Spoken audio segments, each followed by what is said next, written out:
வைகாசி விசாகத்தன்று வறுமை நீக்கும் சிறப்பு தானங்கள். வைகாசி விசாகம் என்பது முருகப்பெருமானின் அவதார திருநாளாகும். இந்த நன்னாளில் செய்யப்படும் தான தர்மங்கள் பல மடங்கு புண்ணியத்தை தரும் என்பது ஆன்மீக மற்றும் ஜோதிட நம்பிக்கை. வறுமை நீங்கி செல்வம் பெருக அன்றைய தினம் பால் மற்றும் சர்க்கரை பொங்கல் தானம் செய்வது மிகவும் விசேஷமானது. முக்கியமான தானங்கள். பால் தானம்.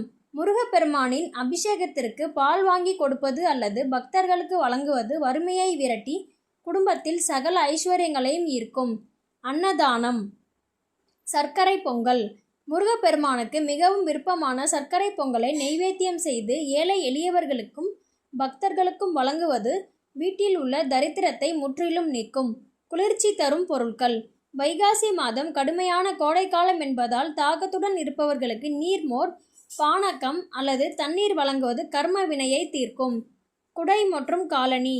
வெயிலின் தாக்கத்தால் இருந்து பாதுகாத்து கொள்ள ஏழைகளுக்கு குடை அல்லது காலணிகளை அதாவது செருப்பு தானம் செய்தால் வாழ்வில் ஏற்படும் தடைகள் அனைத்தும் விலகி போகும்.